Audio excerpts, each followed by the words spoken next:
Okay. Hello, Bev. Would you like to introduce yourself? Hello, Kelly. I'm Bev White, and I was the Party of Women candidate for St Neots and Mid Cambridgeshire in the general election in 2024. Yeah, and really interesting That's, times it was as well, wasn't it? it was an eye opener. It really It, was, it really was. because none of us had any experience of standing in any election, let alone a No, general election.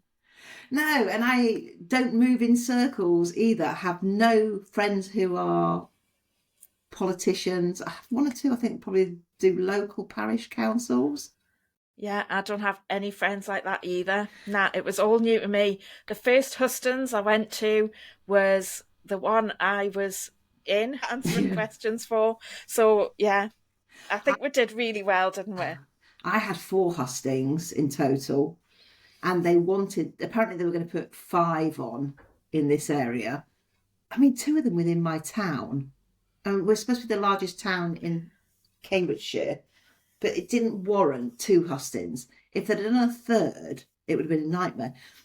But I have a little, I don't know, I would maybe blow my own trumpet. The third hustings was supposed to be run by a Green Party guy who I had a run in with at the back end of last year, and he ended up resigning from the Green Party. And I do Oh, wonder if maybe if I hadn't have stood, that hustings would have gone ahead. Because I think there was an awful lot on locally to promote one of the candidates. And I yeah. think all the hustings were all about his friends and colleagues Yeah, I got the impression wanting to. that like the main hustings that I went to, that it was quite left leaning, like it was Labour. It had all of the supporters from Labour in. Well, no, ours was left, but it was. I mean, it was done by the. To be fair enough, it was done by the Green Party, the Yeah, Independents, and the. But they're all a sort of similar sort of like mindset. But I just thought, oh, I don't know. I don't know. I, I don't know if the hustings added anything to the election process in a yeah, way. It, yeah, it gave me a lot of insight, and it surprised me the amount of people who seemed to go to each one. yeah, It surprised me the number of supporters each candidate needed to take with them. And I don't know. So, and I think if you're going to go to two hustings, I don't know what you really gain, you know, yeah. because, a lot of the time these people have come from nowhere themselves, or you don't know much about them, or they might have been a politician. Hmm. So if they're a politician, you've probably got a bit of a history. If they're a county councillor, you might have a bit of history, but then I sometimes think that they glean stuff for themselves and promote, they blow their own trumpets. Yeah. But I don't know. So It's all of your hustings were like quite similar to each other. they all had a sort of like similar format, as in you Yeah, would go in, each candidate had a specific time to say yeah, something, then there was questions from the floor, yeah. That's how mine was, and some of the them. main one. But I went to another one which was organised by a local charity Hmm, for a specific group of disabled people.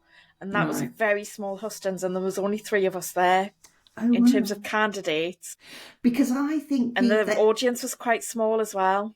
yeah, but I think it's about selling yourself, and they know that something like that isn't Yeah, going to attract a big market, and so there's not a voter count there, which is why I think they tend to go for the bigger ones, and people will, the candidates will all go, and they'll take the supporters along as well, because it's about promoting in the hope you gain votes. hmm. But I don't know. I mean, it did I'm not surprise sure me. if I would do another.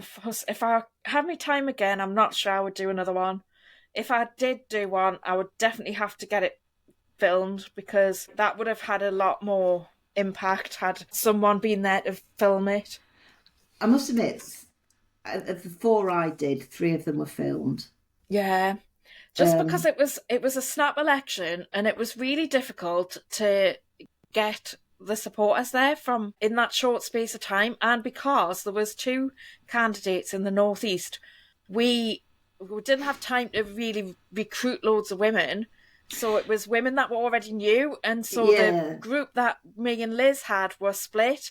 So Ah, right. No, so the this women who was. were closer to her helped her, and the women who were closer to me helped me. But most of my supporters who I knew, at short notice were in Northumberland, which was like it's miles away. Yeah, no. So here, one was run. So like the first hustings was held in Loves Farm Community Centre. So it had been organised by their committee, who happened to also be a Green councillor, an independent councillor, and this, that, and the other. And so that we were all friends of, or they're related to the party. So they had their own filming equipment. And then the host of that was from the local radio station, who also happens the to be a organisers friend. filmed it. Yeah. Right. And that happened for all of them, apart from one. So that was obviously small. So although that would have been organised by a councillor. And you got quite a lot of hostility then? Or opposition? Challenge? Not at the hustings. It surprised me. So I wrote a Substack afterwards. I think I've seen the video. I'm sure I saw your video, one of your videos. Yeah, it might have been because so the first one, see, I didn't realise. So going into it, I thought somebody had sent me a list of all the hustings and said, "Oh, you're going to have all these." And I'm thinking, I've been to my hustings before. I don't know what to do. I'm thinking, I think there was 5 or something in total, or maybe 6 on this piece of paper. One was a radio station. There must have been 5. One was a radio station. And then one person, I nearly cried. This councillor from one of the things. See, so standing for election didn't come out of nowhere. Yeah. I've been sort of like active for quite a while on this front. And so throughout 2023, I've been standing with a placard in my local town centre saying, "What is a woman?" And then all the public engagement we've had, I just do a little Twitter thread. Mm-hmm. And the first 2 times I did it, I went out on my own. And then a friend of mine, Edith, she read the things and she goes, because this great big guy, he's about 6 foot over and it's like really, really like a big shit house. He was just standing, shouting at me. Really?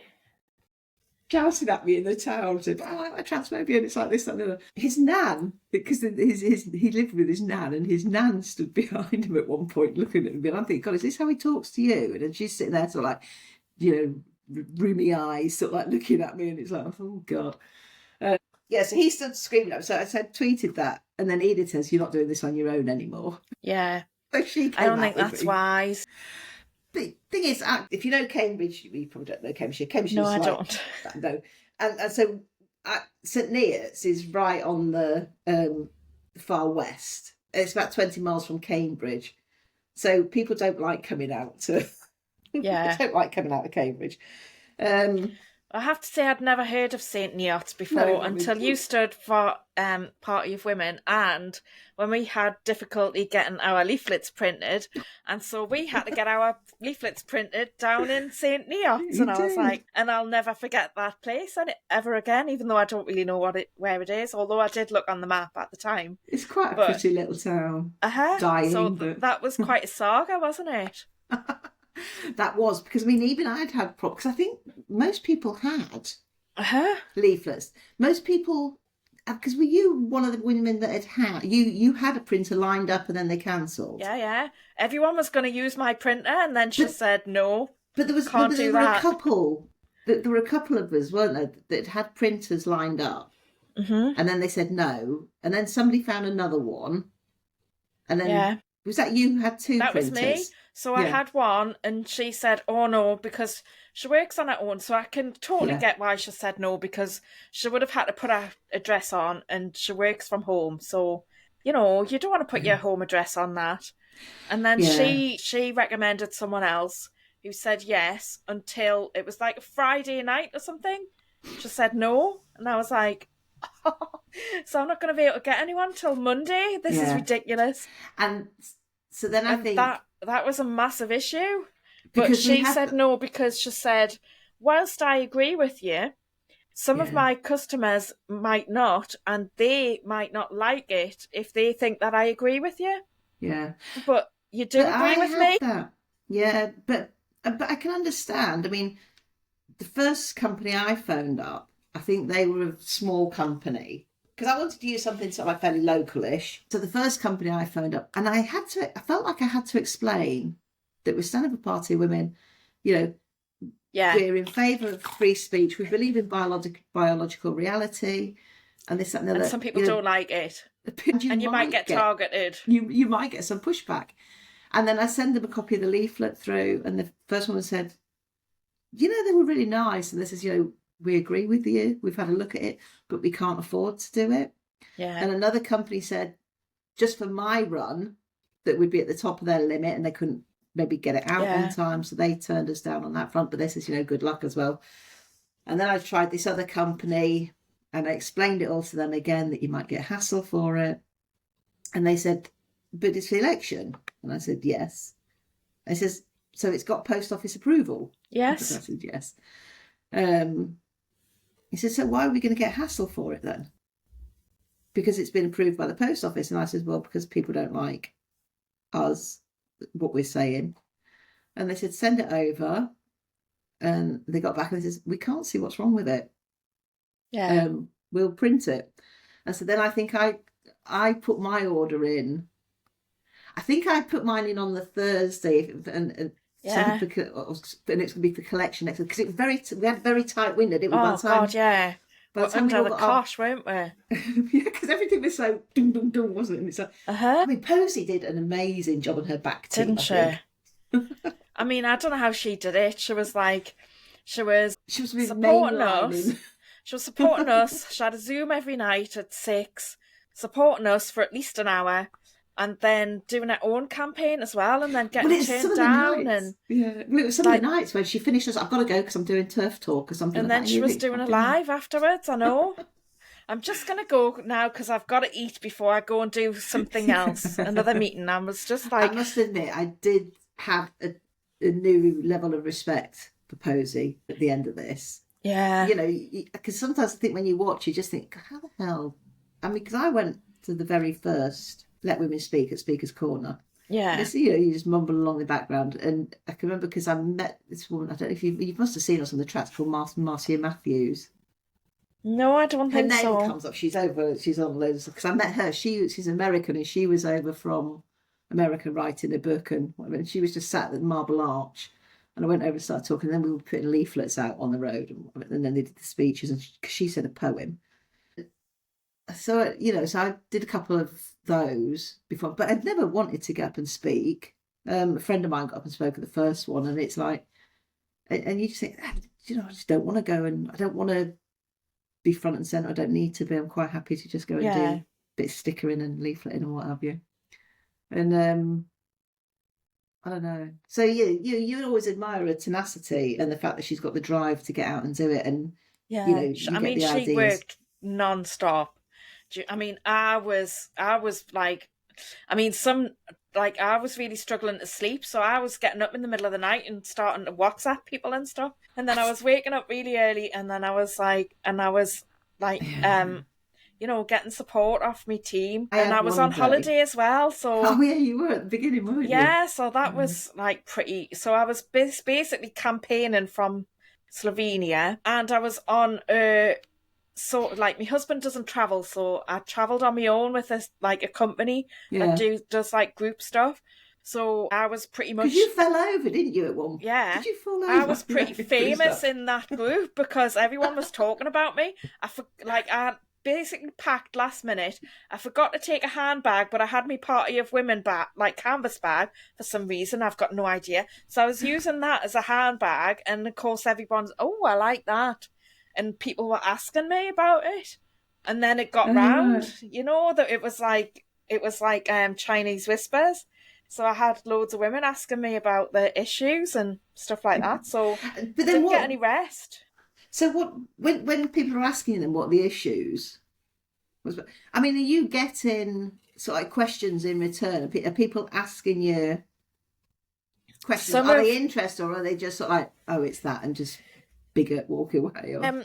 So I think they were interested because we're in the middle of the election campaign. You know what I mean? So they were interested. One of them was like, so I had this really emotional day on the first day. Excuse me, I'll just have a drink. Because your husband had to hand your your papers in, didn't he? Yeah, so my husband took the forms to the council, and so basically I found out that I was standing. It was definitely happening when I landed in Slovenia, and then this so that was on the one day. The next day, like the first full day, we went to the oldest house in Slovenia, and this local woman was showing us how to make bread, how they made bread with children and stuff. And it just really, like, I'd had this really stressful run up to me holiday. And then I was starting to relax. And then this woman just reminded me of me grandma and what we've lost as women, you know, like that intergenerational connection. Yeah. And I was sitting there in this group of women, and the tears started flooding down my face. And I was just like, oh my God, this is so embarrassing.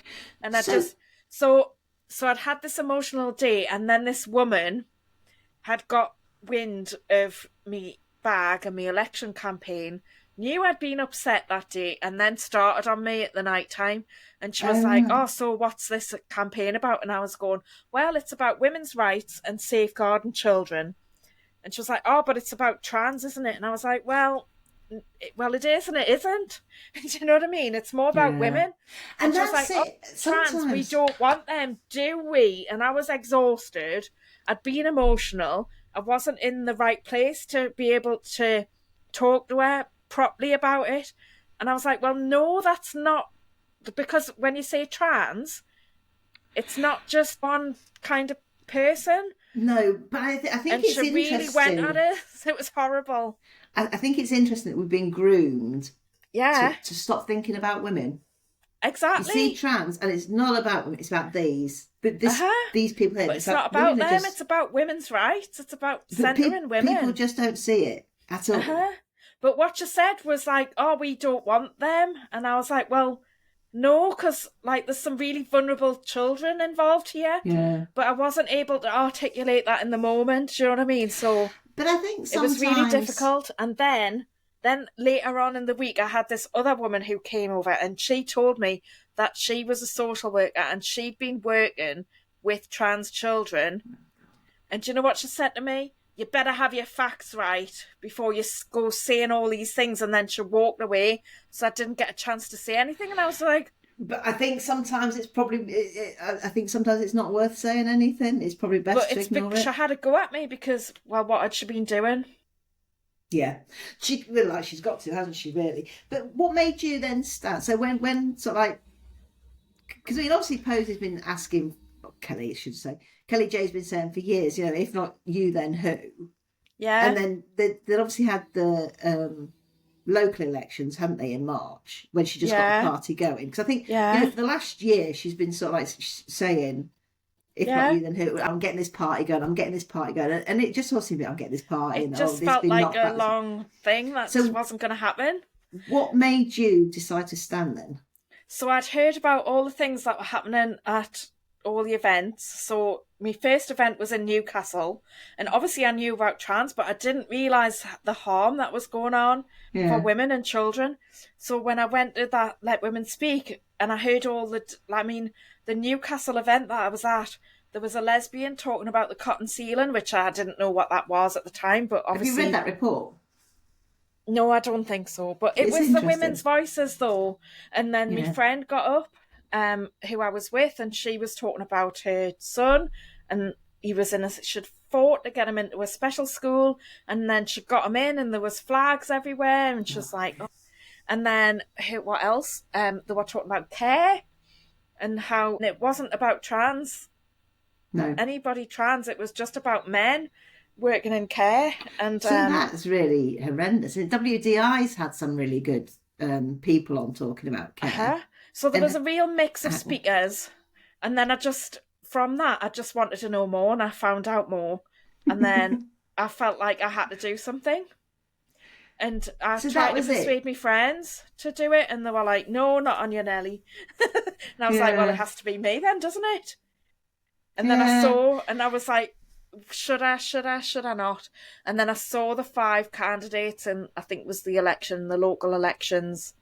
And I was like, I've got to do it. I've got to. And I put myself forward during those elections. It was those elections, that's when I put myself forward. Oh, wow. See, I didn't. Do you know that weekend? I think I joined the Party of Women at the end of. I joined as soon as I I was didn't. able to. Because again, like, I knew it was coming, and I just thought it's not for me. I'm not the right person. I'm not articulate enough. I'm not bright enough. I'm not, everything, all that lucky confidence shit. Yeah. And it's like not for me. And I don't want to be centre stage. I don't want people talking about me this and then. I thought I'm not, it's not for me. But I joined because I just thought, if anything, that 50 quid, Yeah. it'll go it'll towards help. campaign fees. I've never been a member of a political party. Never No, really me been neither. interested in. No, I've been interested in politics, but not enough to want to go and join. And it wasn't until that weekend, when she had the meeting, that there was a meeting on the Saturday and the Sunday for women who were interested in joining. Yeah. And I think I went in on the Saturday, and I think because something had happened. So when the election was first announced, so I used to be a coordinator for WRN for Cambridge, and I used to go out leafleting. So for the last year, I used to do leafleting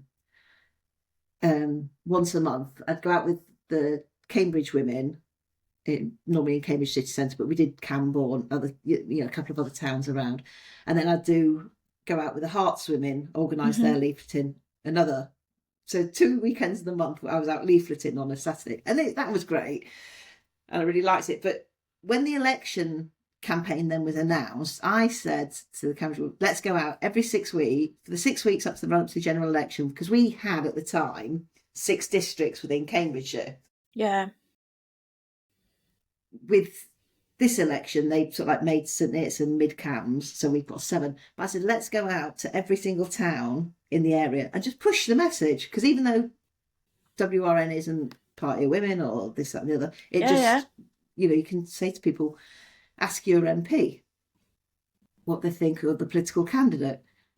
And so we'd done a place called Camborne, and then we'd done Ely. And when we were in Ely, there's obviously some big political thing going on that weekend. But we were walking down this street, and it was like really narrow, and there was 3 of us, and we were walking down from the cathedral along this street, and then all these people were coming towards us, and so I'd like moved into the road, but then it was quite busy, and a friend of mine, so I said to this, would you like a leaflet? And this guy goes, oh, what is it? Oh, do I look like I want one of your leaflets? You waste a fucking space. Charming. And I looked up, and it was a county councillor. I'm sure it was a county councillor. That's shocking. Yeah. And I just thought, oh, I know you. I know of you. I've heard of you before. And it's like, and then I went and looked, and obviously the filters were doing quite considerable work on them.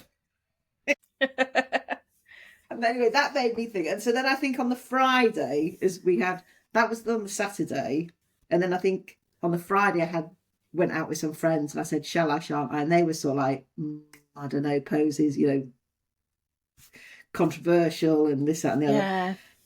And I was mulling it over a weekend, and I talked it over with my husband, and then she had those meetings on the Saturday and the Sunday, and I thought, do I go for it? And then I phoned a friend, somebody that I don't know massively well, but, and I said, what would you do? And she just said, will your husband support you? Can you afford to lose the money? Because we all knew we were going to lose that £500. Yeah. None of us hoped to keep it. And it's like, can you afford it? Will your husband support you? Will you regret it if you don't? And at the time, I think I spoke to her at lunchtime, and I've been sitting there all that morning thinking, what if I don't do it? What if I don't do it? And I think that was it. And then I think I printed off the forms that evening and started collecting the signatures. Because how did you find it? Because a lot of people find it hard collecting the signatures, didn't they? Well, I basically organised a meeting at the weekend, so we had to do it before everybody else. Right, I think I'd already done it when we had that meeting on the Monday. And there was. So you were really ahead. Yeah, well, we had to, because I was going on holiday. It was the Tuesday that I was going on holiday. So I arranged for a meeting, and I just got everybody I knew. I said, who do you know in this constituency? get them to come to the pub and they can sign. Oh, brilliant! And then And everybody then came. You got enough then? no, we didn't have enough, but then there was some people in the pub who were asked. So yeah, they were happy to sign. And then my Yeah. neighbours, they said they would sign. So yeah. I must admit, I And annoyed then my husband. there was a few that I needed that I didn't get. So I was like messaging everybody I could think of who I knew who was in the area. Would you mind signing these if we need you, if we can't get anyone else? And quite a Yeah. few people said the word for us. So It's funny. I just went to people. I so I knocked on the left this doors I of left people. this form with my husband because I was going away. So he Yeah. collected the last signatures. I must admit, I got mine over 2 days. I Hmm. think I annoyed my husband because it's like you had the nominee and the thing. I Yeah. didn't ask him to be my nominee. He was at work, so I just went round to my neighbours and said, "Can you just sign this?" And it's like, and just started from the top and worked down. But I just went and knocked on people's doors. Said, "Would you sign this? I'm going to stand for election. It's on Hmm. Party Women. It's about women's rights and free speech. You don't have to agree with me. You don't have to vote for me. You Yeah. just have to be on the electoral register. Will you sign?" You have to And you be, might get some pushback. yeah, you might, all you have to do is support the democracy. That's what I told Yeah, people. that's Yeah. what. But then I thought, because lots of people, because was it Claire Dimmill was going to stand, and she got loads Yeah. of flack in Brighton, didn't she? Oh, was that her? Yeah, See, I didn't really know who she was at the time. And I knew there was someone in Brighton, but I didn't realise that was who it was. yeah. Yeah. She got loads of pushback in Brighton, and somebody else, I think Julia Long said might have had trouble getting it, or Yeah, but she did. she She did. stood, didn't she? But and then I think people said it like if it was getting published, and I thought when it was getting published, it was only going to go so like out on a notice board at the district council or something like that. And then that Thursday, no, the Friday it was announced, wasn't it? And everything was on Twitter, and I'm thinking, shit, all my neighbours' names, all my like people that Oh, I know, I all didn't their know it names. was on Twitter. Yeah, it was all published on Twitter. Well, do you know what they said though? They said if you want to hide something, publish it. And Yeah, I don't think anybody got any pushback from no, not supporting I'm aware us. of, but it did worry me initially because of, and that's why I didn't get an agent either. Because Yeah, well, my husband had to be my agent because I was yeah, going on holiday, and that was the only way I could submit the forms yeah, because by ours getting an was agent. because it was having your address out, wasn't it? Because like as a candidate, you could Or obscure you can your hide. address. No, you could. Yeah, but at the time we couldn't. When we were filling it in, the agent, it said their address had to be there. And I thought we didn't have somewhere. I think So in we the hid end, ours, but I'm the not Kelly sure. Kelly J had an address because I think at one point me and Bernadette were going to hire a PO box and go in together on the Yeah, cost, and that's then what Kelly Liz J did. set something up, and so we just used hers. But that was a bit of a concern originally because again, it's like, you know, if we get targeted, you don't want your family pulled into it as well. No. You know, so if you're going to target me, then fair enough. But you know, you don't want your partners or your Well, children. no, it's not right to be targeted. We were part of democracy, and it wasn't right to be targeted because of it. But it's And I having an don't, awareness that is, you know, yeah, that there is a potential. And I mean, there are some bloody nutters out there, aren't there? And yeah, did you go on any, because the police had their, yeah, we went on that. but And of I course, mean, Liz did get threatened, and then the police were terrible, and she well, got them on. She but, got them on. Or she recorded them. but wasn't it Louise as well had problems Louise with, got threatened with arrest. yeah, but that was with the police, though, wasn't it? I know.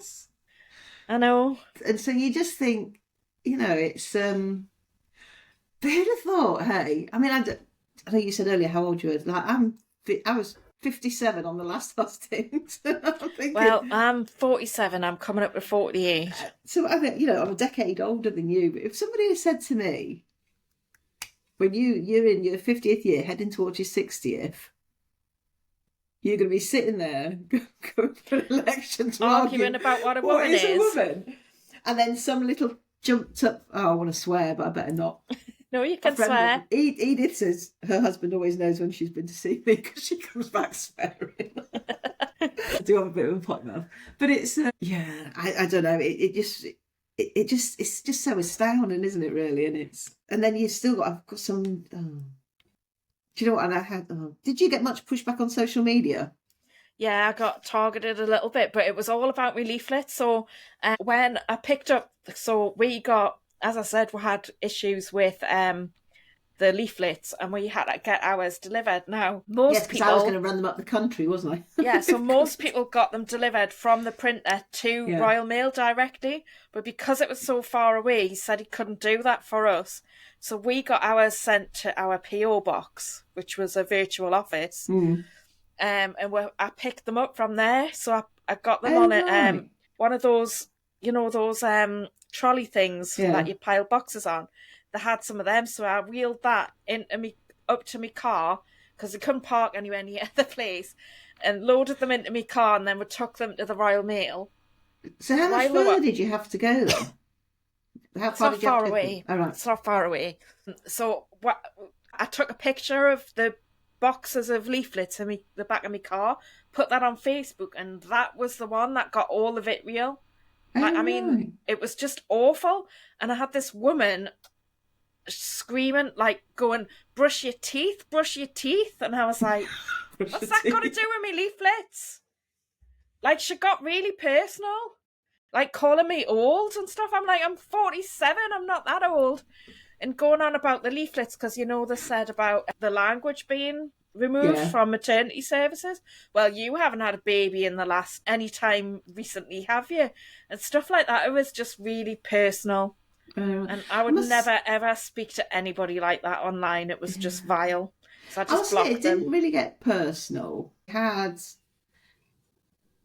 Um, had a lot of pushback locally. I must admit, I wouldn't go. There's a couple of we've got a local because it's quite a big town, and there's a couple of local Facebook groups, and I think I'm on about three of them. But see, even there, so there's lots of people there, but I think see that's interesting as well in a way because that's changed over the years. So I think in 2018, so that's when I think I first started turfing, and that's when I Mm-hmm. first joined a women's group because you wouldn't have been aware that there was Fair Play for Women Yeah.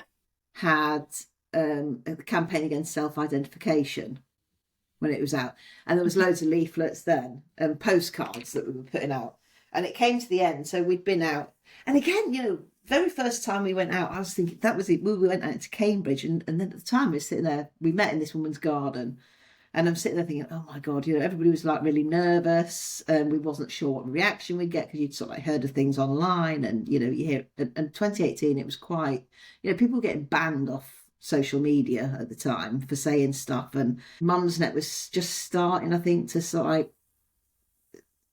Crack down on crack it. down on posts and things like that. But we met in this woman's garden, and we decided we'd go to the newer part of Cambridge rather than the old town because we thought, and we'd be standing outside this shopping centre and go, can I give you a leaflet on self-identification? And they'd say, no, thank you. And so it's about self-identifying sex. And some people come back and say, what did you say?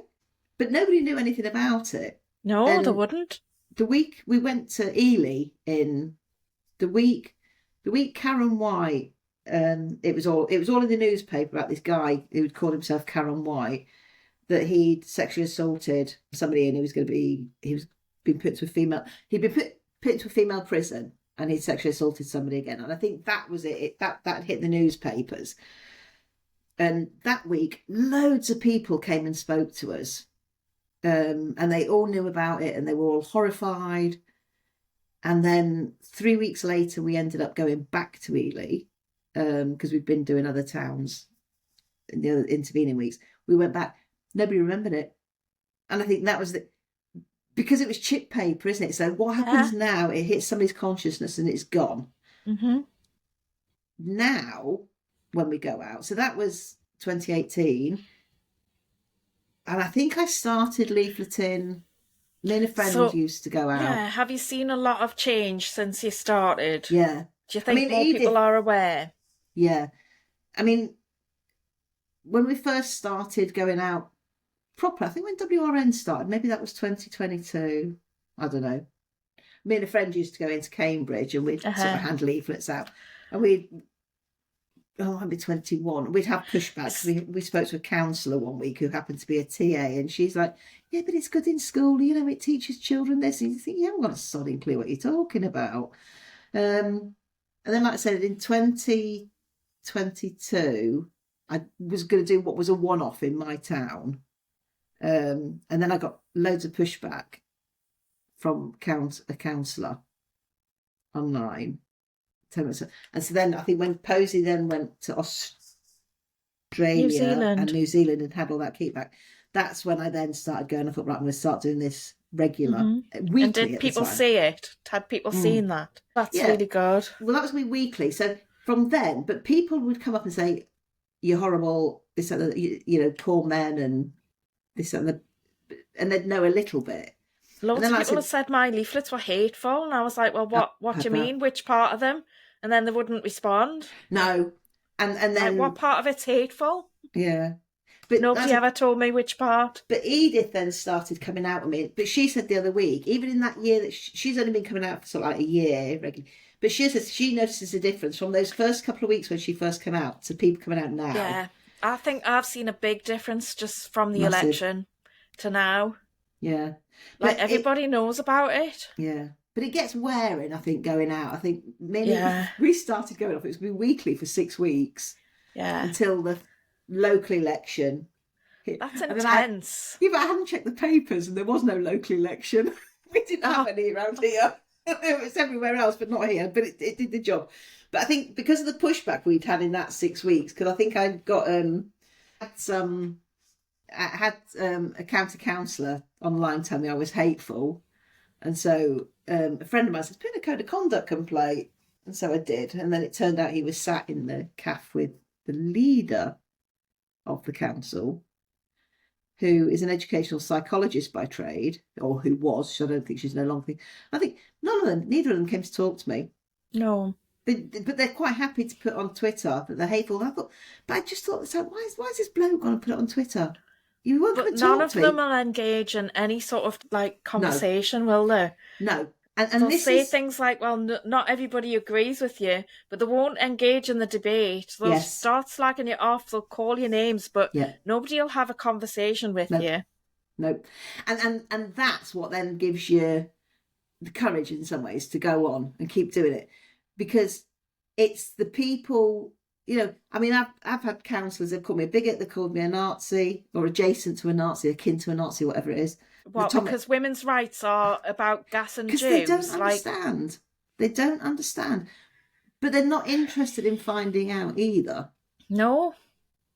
Which makes me think that they know what they're doing wrong. Of course they do. I want to swear, but some stupid man. You can't swear. This is a bit of a strong one. Okay, then. This guy... And it's funny, I think, so I've had lots of pushback over the last year from town council. I think a woman came up and she was pushing back on us. You know, well, I know trans people and this, that and the other. And so we were talking to her, and then Edith and her found she had commonality. So we started talking about the women's rights and the trans, and then they started talking about something else, and I was talking to somebody else. And then we went back, and she just happened to say, oh, do you know, half the councillors are thick. And I'm thinking, with hindsight, I'm thinking maybe we're talking about the different ones, because I think half of her mates are as well. Mm. But she said, why don't you go to the council meetings? Because then you hear what's going on. And I thought, I'd never considered that before. And so then I think last July I started going to council meetings. And how have you found that? Really interesting. Yeah.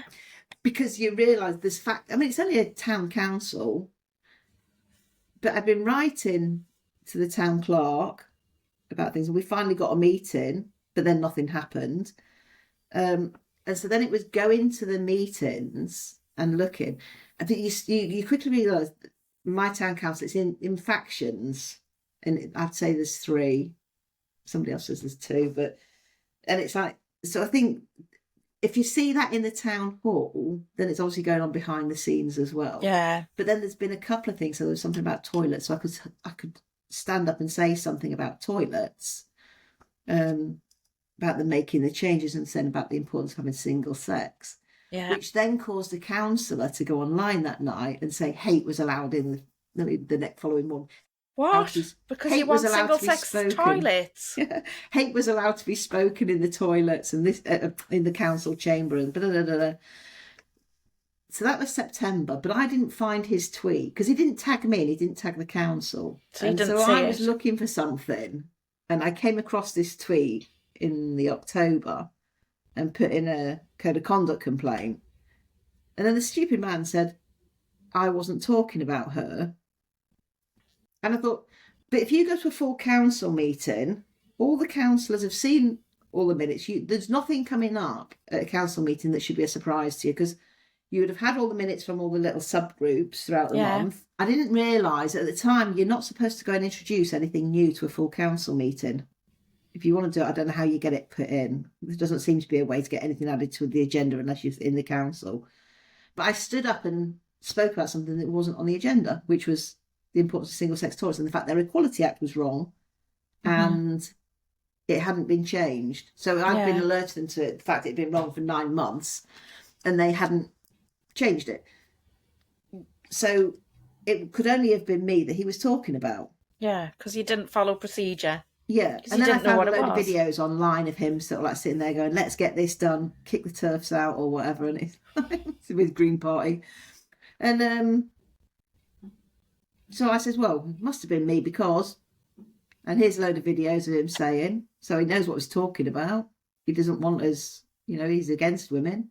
So did anything come of your complaint then? Well, no. It was supposed to have happened by the 19th of December. I should have had a response. And then I got something 5 o'clock in the afternoon saying we've not been able to finalise anything yet. And then over Christmas and New Year, he put, I hate the council and I hate this or whatever, and I'm leaving the Green Party and the stupid thing. A councillor who I'd had a run-in with, she asked questions, reasonable questions, in a private WhatsApp group. Yeah. And he screenshot that and put that onto Twitter with this, I'm leaving. There are wasted things. So then I put in a complaint about that because actually it was breaching a fellow councillor's privacy. And I think the question she was asking was reasonable. And the fact that he just went off on one meant he couldn't give her a response either. Yeah. And this just, so I think there's a lot of bullying that goes on in councils. Yeah, I've heard that.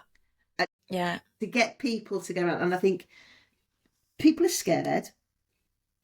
If you can't question on a council, where can you question? And so it doesn't surprise me that I'm not getting any answers to my questions. And so then this guy, well, he resigned, so my complaint couldn't go ahead. But it also, that frustrates me because I know he was going to run for mayor in 2026. And somebody said he's making sniffing noises about going back into the Green Party or whatever. But it annoys me because that complaint, so I presume that complaint's done and dusted.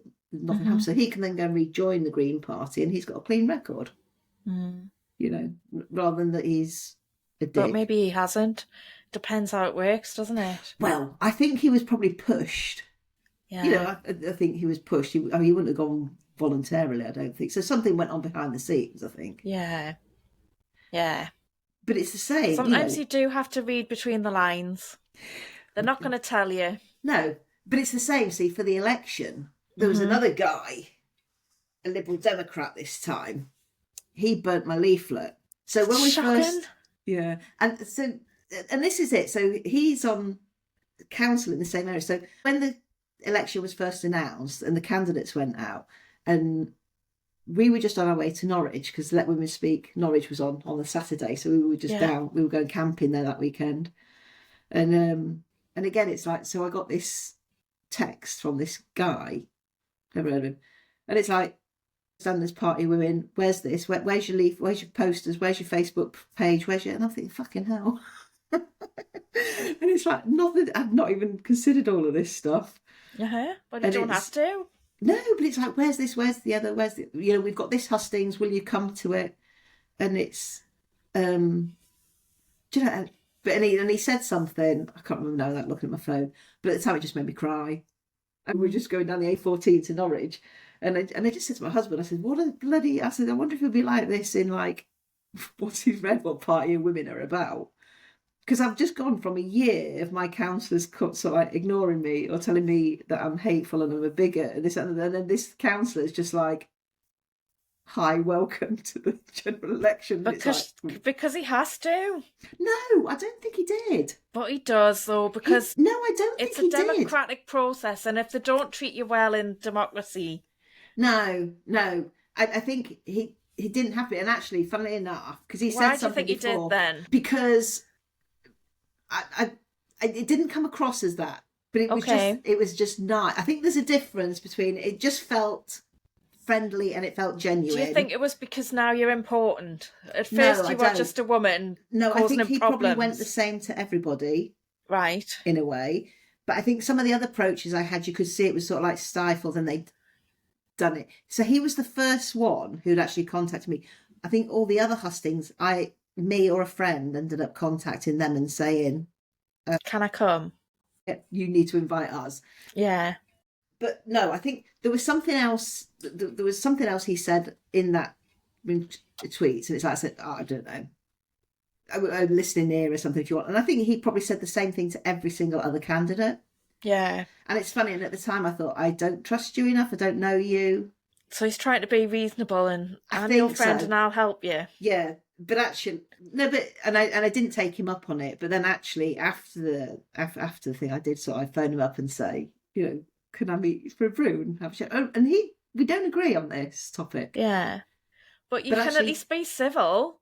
And like, he was. You don't need to agree to be civil to each other. No, you don't. And I think it was that civility when he first went. And like I said, I think because of what I was expecting. Mm-hmm. And the pushback, and like I said, that was the first time I started. I think that was the first time I sort of had a little bit of a cry, and it's like I thought, that's it. I was expecting loads more pushback than I got, and I did get a bit more actually. I'm just remembering. Yeah. So on my actual page, I got all that about brush your teeth and stuff, and how I was really old.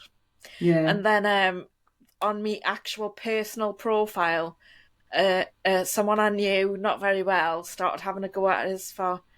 And if you just met someone who's trans, you would like them and all this. And I was like, it's got nothing to do with that. And I've met loads of trans people. Thank you very much. And that's it. It's not personal. No. It's not. It's about the ideology and how harmful it is. Mm. And I think like I said, but it's one of his colleagues on another council who burnt my leaflet. That's shocking. That really is. Like, yeah, when you think your face is on that and the symbolism of burning it is just... But it wasn't that. I mean, but so this guy had sort of like said, welcome. And then he put something on his Twitter page saying, Bev White has agreed to come to the hustings. And then his mate goes, I hope she loses her money. That's just childish. But then so then my leaflet went out. So on the 24th of June, I think was the first day my leaflet started going out. 24th? No, it wasn't. I can't remember the date. Well, I do, because it was that 24th was my birthday, and I think so. That was, I think, was when my leaflet started going out, and so then this same guy, he put through the door, and he put a picture of my leaflet up, said for his area, and then this guy that night, he must have been pissed with his cousin or something like that. He put a burnt leaflet up, because then I put in a complaint about him as well, and then he said, it wasn't me, it was somebody else. I thought, on your Facebook page, you uploaded it. Somebody else might have burnt it, but you uploaded it. Yeah. And then he said, and then he accused me of, so that was it, because then that weekend, so that there was lots. So he follows me then. So that was on the Facebook group, on his fellow councillors' Facebook group. Then he followed me onto Twitter, and a relative of his also followed me onto Twitter, and he's a councillor. And do you know what he gave me as a look? If you want to know more about this topic and what the horrible turfs are like, I can have this to read. Do you know where it came from? Yeah. Pink News. Oh my God. As if that's a credible source. And then it's like, but then he followed it, and it's like that time, it's like, Joe, I was sort of like really, and I went down to Standing for Women that weekend. And that weekend. So then I'd got some, the old shoot a turf thing. You probably weren't, the memes where it's like the Sonic characters, like shoot a turf, go fuck yourself or whatever it is I said. And I'd had 3 emails with that on. So I think I'd had those on the Wednesday. Then this guy burnt my leaflet on the Thursday. Then he started chasing it off the Friday. And then he started following me around on Facebook. But it's like, I'm not telling you. If you just listened, if you just stopped. I thought, you just burnt my leaflet. Why would I listen to someone who's burnt my leaflet? No, but it's like, what are you saying? You don't like women? You want to cancel free speech? And it's like, no, that's not what I'm saying. What are you saying then? Because those leaflets were very clever, I think. Mm-hmm. You know, saying, probably got them around somewhere. You know, it's like, you agree with this or you don't. But if you're burning it, you're saying you don't agree with it. Yeah. So then you say to, well, I'm not talking to you. I'm not talking politics to you. And it's like, but then in Well, his... then why are you burning the leaflet if you're not interested in politics? Well, because he's... And do you know what the worst thing is? He was police liaison for his council. You're joking. No. What, for the election? No, for his council, generally. He was police liaison. But, That's shocking. yeah. And so then I sort of spoke to Stella. So on the way down to Standing for Women, I was walking to the station and I saw one of my fellow candidates, and I said, oh, how many memes are you getting to tell yourself to go off yourself? And he says, well, not like my own problems. I just turned around and stopped. So not a party of women candidate, just a general election candidate. Just another candidate. Right. And no, I didn't have any in this town. There's not much support. And yeah, so I went down to Standing for Women and I spoke, and then I spoke to Stella afterwards, and she says you need to put in a complaint to the district council. Yeah, so just to confirm that for viewers, Stella was one of the women who was helping us with the election campaign. Radical Cartoons, isn't she? Yeah, because she'd stood in previous elections, so she was helping us. Well, she's been involved in a lot of parties as well, hasn't she? I think she's run, Yeah, so she advised you what to do.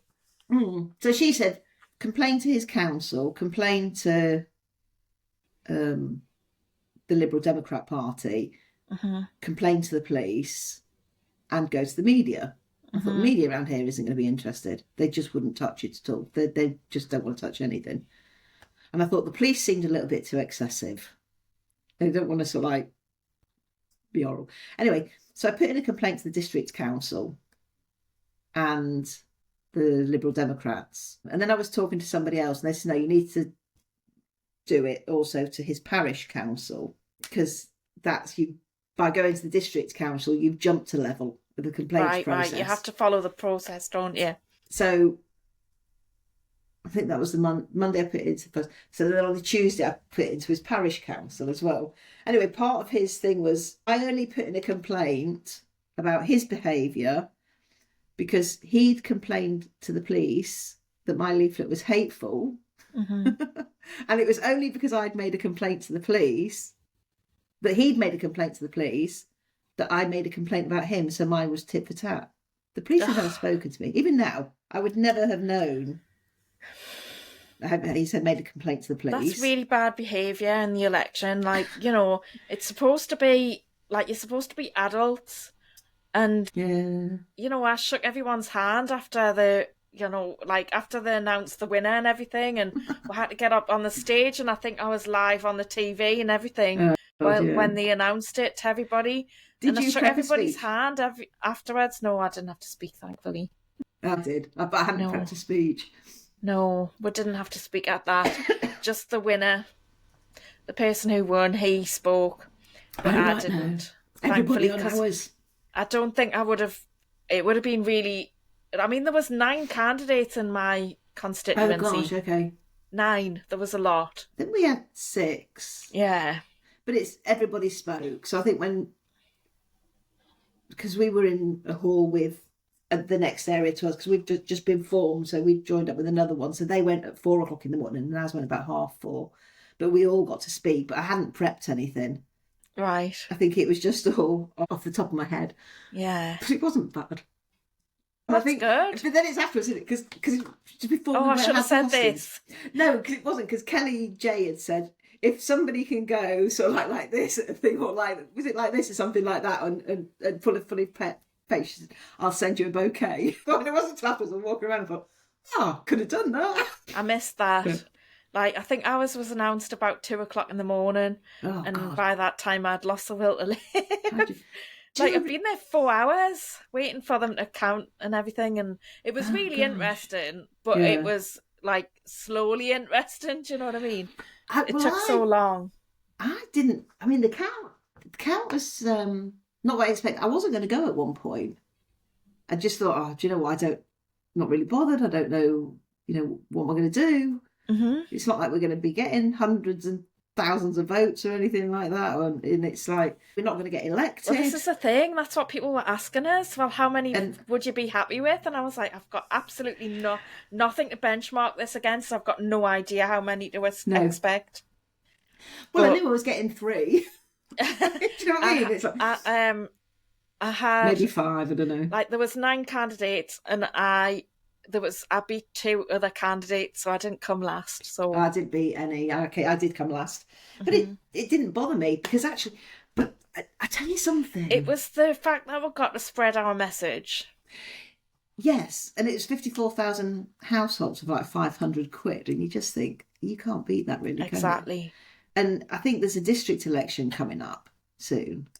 So how many votes did you get? That's not fun. 24, I think, was it? Yeah. So that's good. That's about the same as 174 that I got. I got 286, I think, if I've got Maybe it the right way around. 174. Yeah. I don't know. I can't remember. I don't know. Something. I've a vague feeling there's a 74 in there, but I can't. Might be 76. I don't know. But I wasn't going to go at one point, and then I think Lisa said that she was going to get hats for her people, and then because I thought, who's going to want to go? Yeah, I went.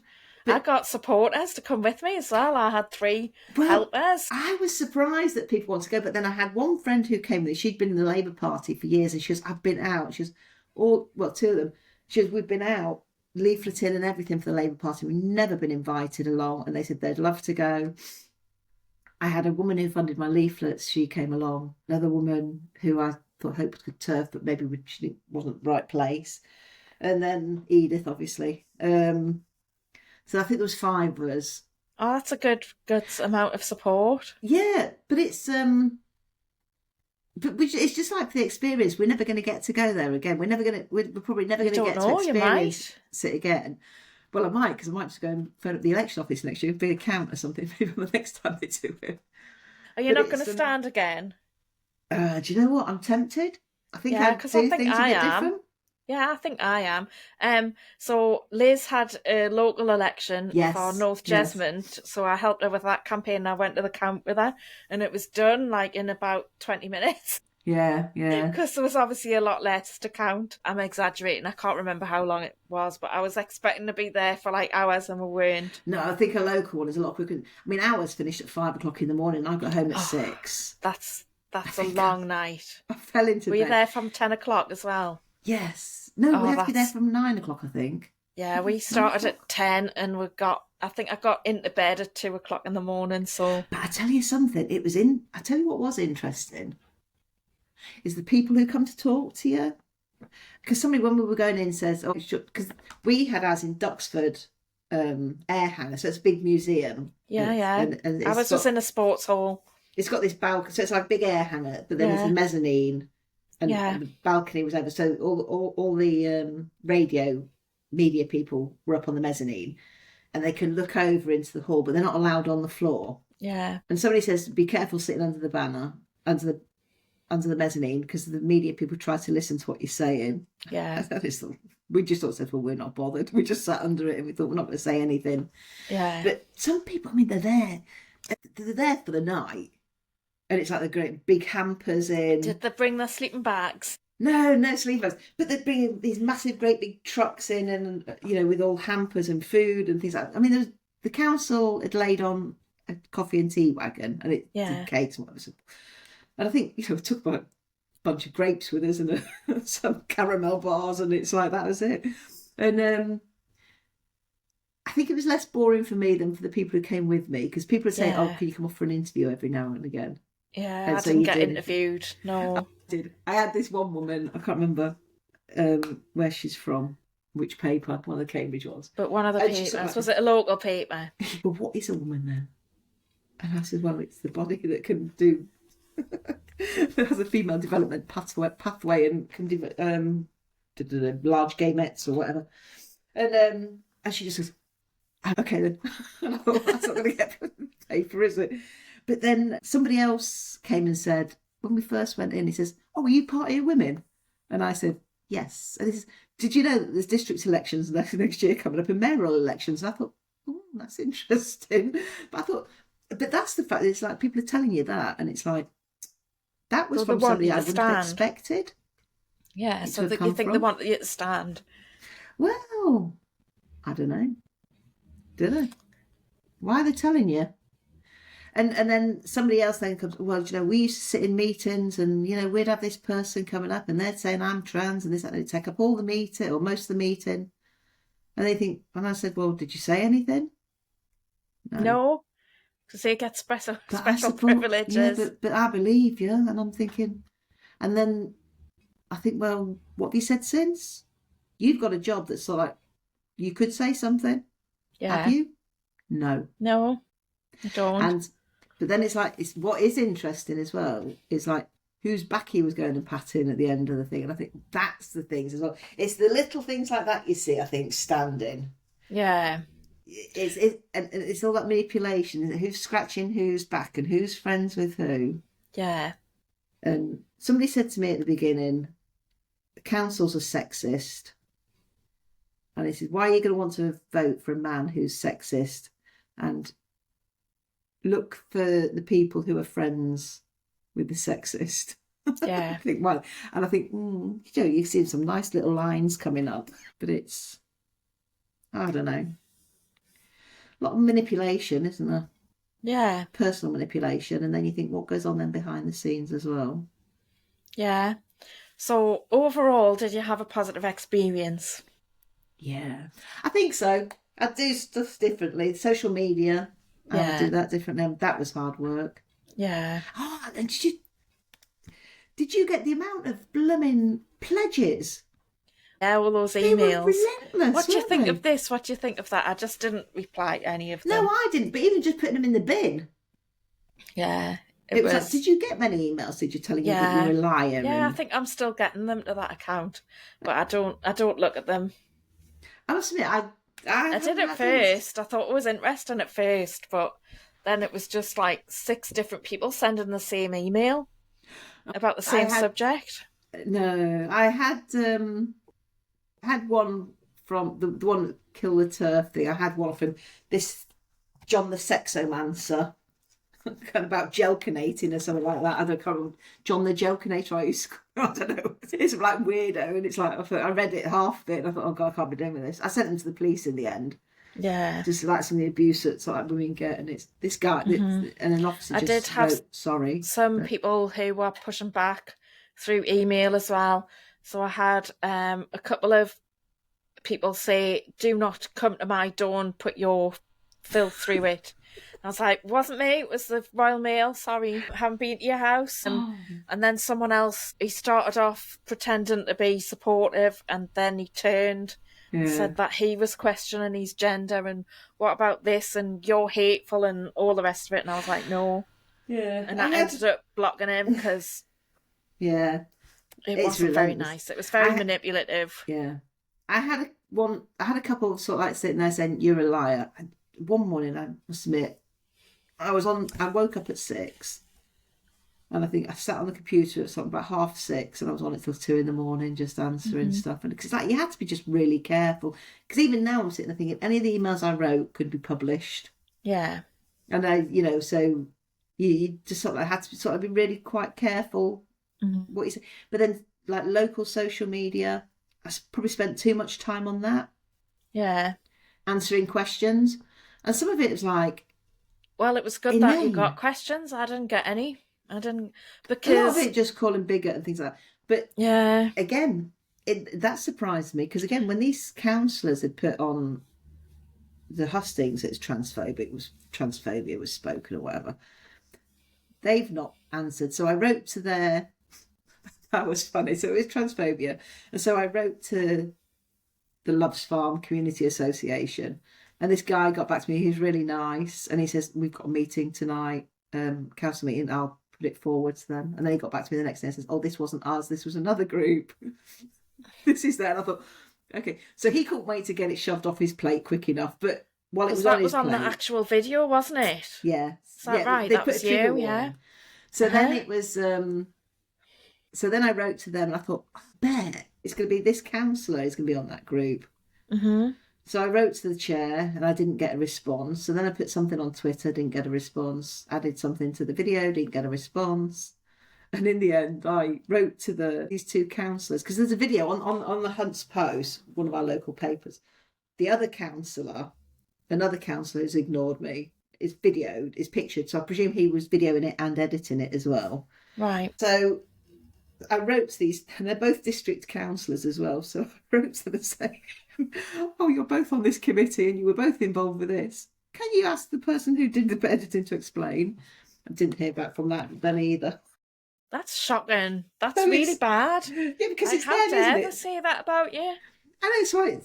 But again, it just shows you that, you know, that they'll jump on and they'll put something on, but they won't back it up Thank at all. goodness I didn't get any of that. So I think I was quite lucky in, like, most of the stuff that I got was completely unprofessional, just from random people. Do you know what I mean?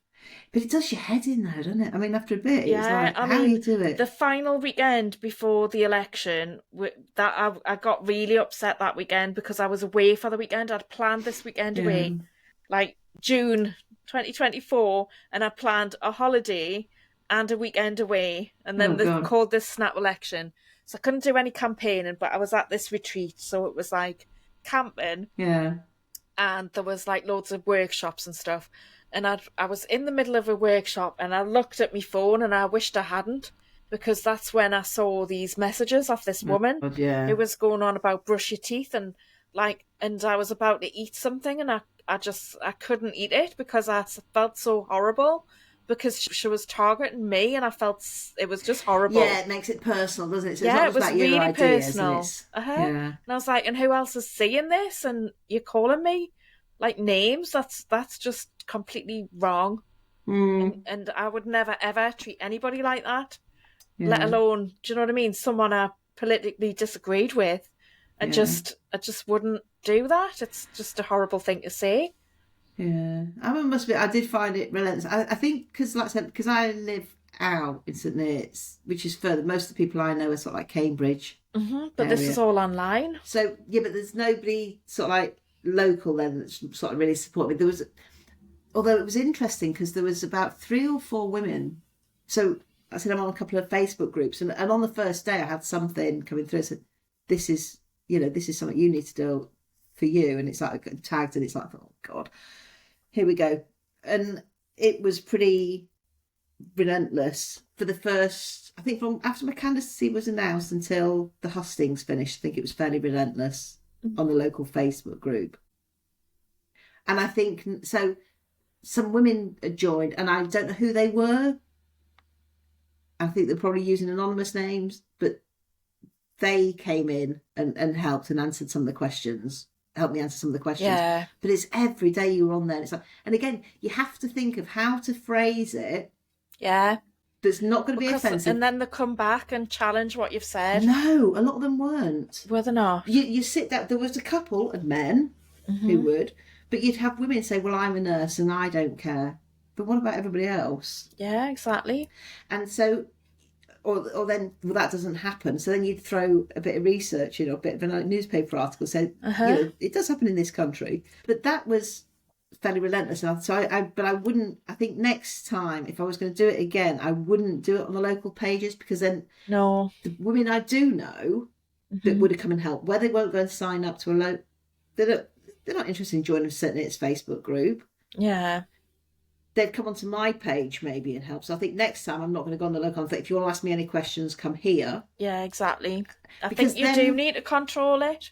Yeah, but then the questions are there and the answers and then are there. Everybody can see it. Yes. And so did you have a profile or did you have a page?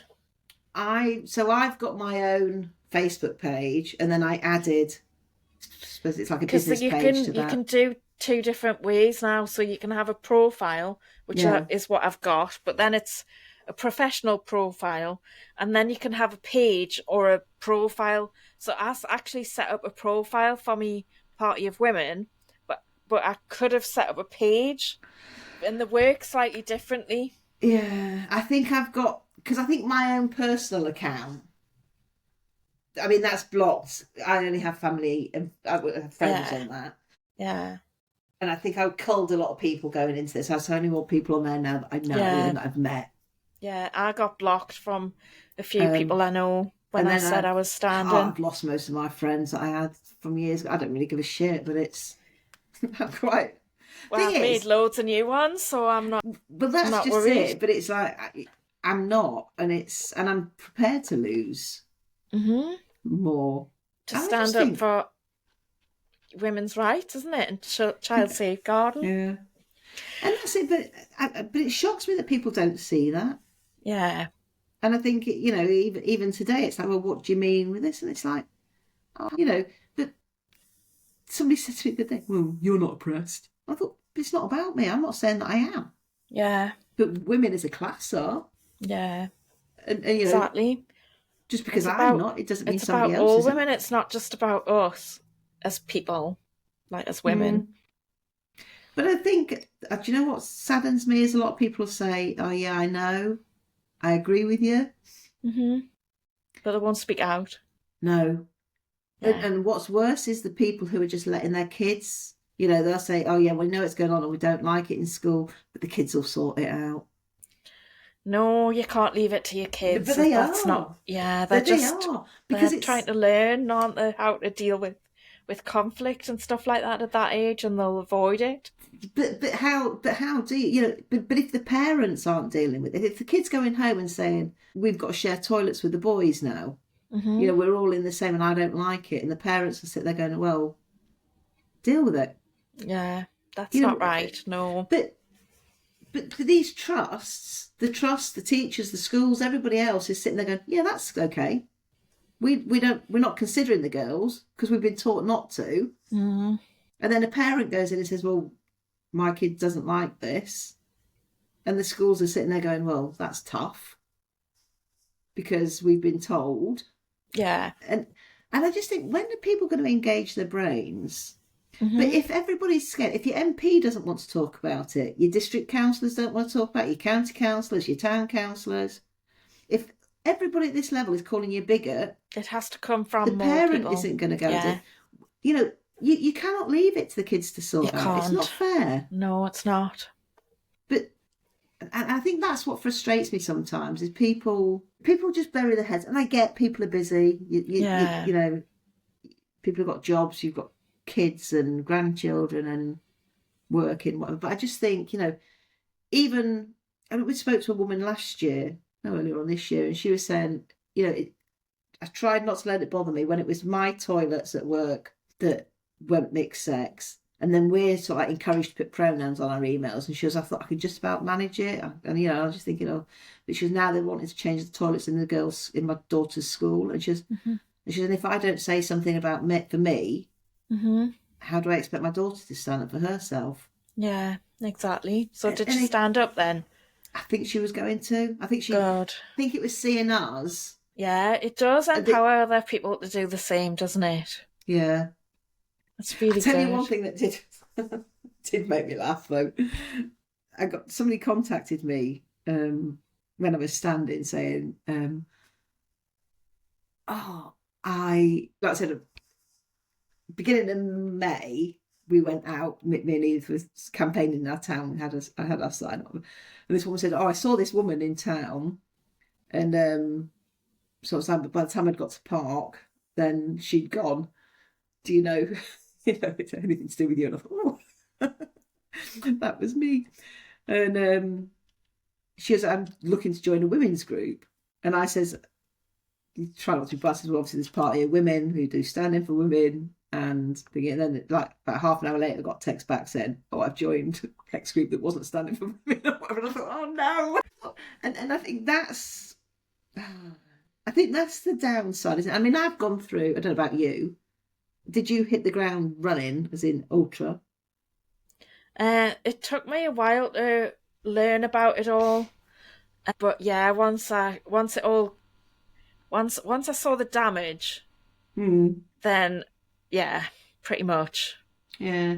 See, But saying that, years ago, I work in the voluntary sector, and I've had all this equality and diversity training, and so like when I went to let women speak for the first time, I was cringing I was like, oh my God, she said that. Is she going to get arrested?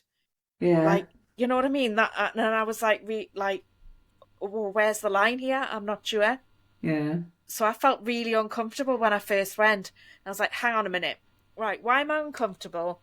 And what is she saying that's wrong? And I was like, what is she saying that's wrong? No, everything she said is truthful. Hmm. Everything she said is reasonable. Why am I uncomfortable? Oh, it's because everybody else has told me that it's wrong to say the truth. Yeah. I So think, yeah. yeah. I think it's so like when I came into this, it was 2010, 12, 11 or 12 or something like that when I worked in a prison. So I used to be a family support worker in a sex offenders prison. Right. And so the job was to facilitate visits, but then you also get to see the Mm-hmm. prisoners thing. And obviously you were in and out of the prison as well. And I used to run parenting courses and for the young offenders. And there was a guy there at the time. He's quite famous. He wanted to get into the women's prison now, and I watched him one day skipping across a quad in his like school uniform and shouting, "Hello, boys!" to this group of prisoners. I thought, that made me think. So I thought I couldn't do that. You know, as a woman, you would never do that. No. And then, like working in a prison, you have to sort of think about what you wear. So, like, you can't have jeans that your arse cracks showing or your boobs are showing, and this, that, and the other. And I'm thinking, wow. And that was my first introduction. Because I mean, I don't know whether he'd done it if he knew I was behind him or not or whatever. But that was my first thing. And then I was working with a transsexual as well. And then it just made me start thinking, what's the difference between him and you? Mm-hmm. And what's the difference between him and you and my husband? Mm-hmm. And what's the difference between him, you, my husband, and me? And then I left the prison because I couldn't stand. You get into sort of like normalize because, see, what you get is a lot of women coming in, teachers, head teachers, mums, dads, and then normalise it. So they'll talk about that little bitch who at 8 years old was enticing that man, and you can't say anything because your job is to facilitate the visit. So sorry, the teachers are in the prison. No, the teachers are coming to visit their partners in the prison or their dad. So Right. you've got families Okay. coming to visit the Yeah, prison. yeah. But amongst Okay. these families, you've got women who are teachers, Yeah. who are social From workers. all walks of life. Okay, I get you. Yeah, but then if you've got, but then it used to struggle. At the time, I used to struggle. You've got a teacher Yeah. who's in charge of children, who's in charge of safeguarding, coming in to visit somebody who's been convicted of a sex offence against children. Right. How do you then go and visit him and then go and work with children afterwards? Yeah. What does it do?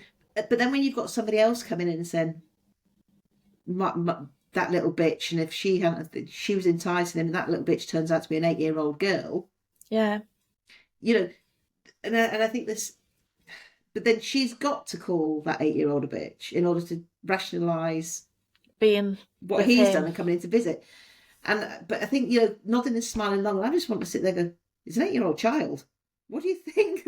Yeah. How on earth is she enticing him? Where's his responsibility? And you can't say that.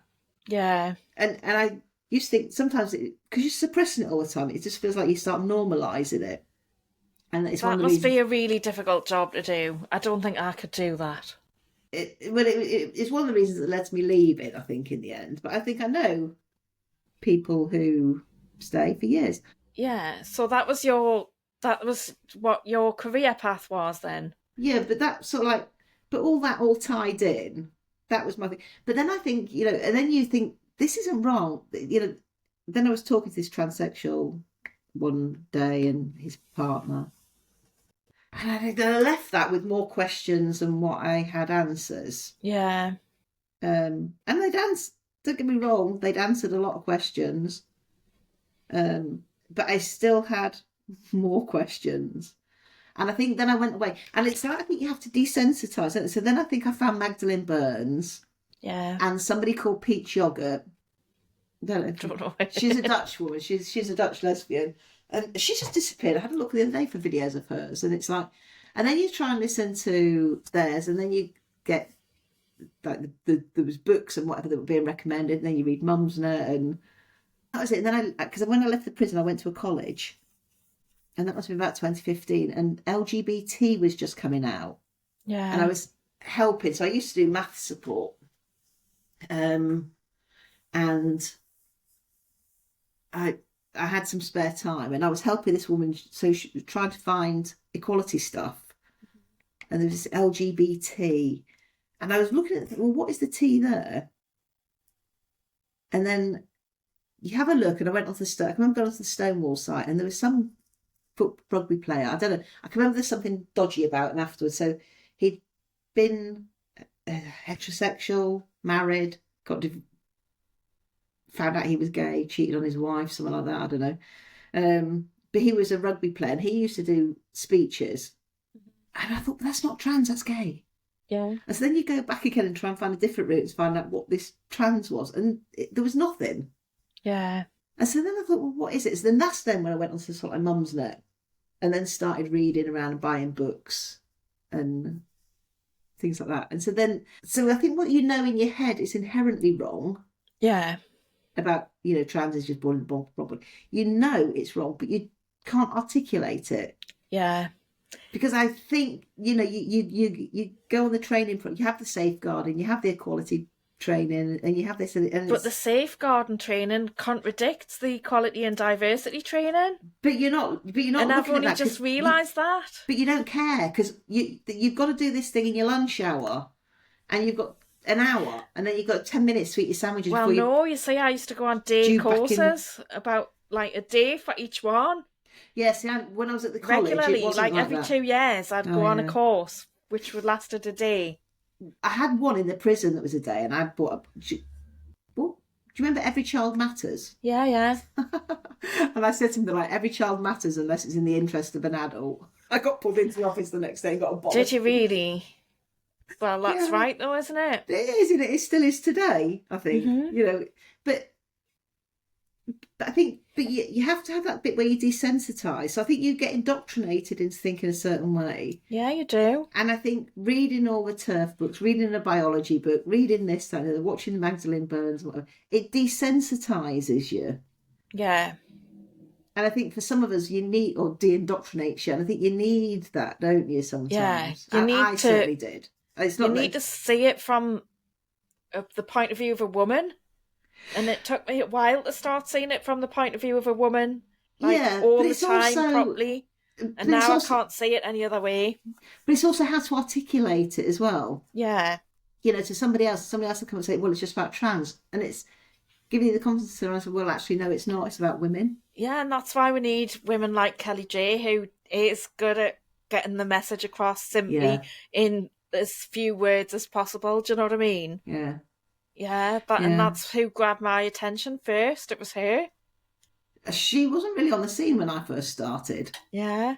So you go right back, don't you? Well, I wouldn't say right back. You're like original, I'm not having any of this from the beginning. No, because that was it. Because like I said, although I heard about it in 2011, I just kept my head down. I didn't get involved or say anything to anybody. I can remember talking about but you friends you weren't going along with it and saying this is, oh yeah. But it wasn't really. But to be honest, I mean, at the time there was probably very little opportunity to say anything anyway. I think it's more. Yeah, you see, there was loads of opportunity for me. Yeah, I saw loads of it in the voluntary sector. Yeah. But what did interest me is so I left the college, I think I don't know, it might have been 2017, 2018, something like that. And there was only an adult trans person. None of the students were trans. Yeah, but that's how it started, isn't it? Yeah, and I bumped into some colleagues, and I went out with some colleagues in 2019 and something, caught up with some ex-colleagues, and they were telling me, and, there's quite a few. And it's, but then see, even then it was predominantly girls. Yeah.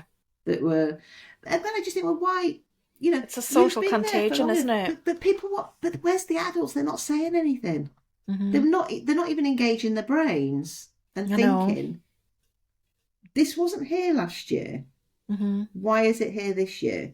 Yeah. And nobody wants to ask that question. Well, I think they're starting to ask it now, aren't they? Very quietly. Yeah. But it's happening. Yeah. But So, you, Bev, we've been going on for an hour and a half, and it's been really interesting, but I'm going to have to end the conversation because I have some needs to attend to. I could probably keep going for another hour and a half, but never mind. But But it's thank been you nice very talking much. to you anyway, Kelly. Yeah, thank you very much for coming on my podcast. Thank And we'll you. have to do it again. Yeah, that'll be great. All right, then, cheers. Thank you then. Bye.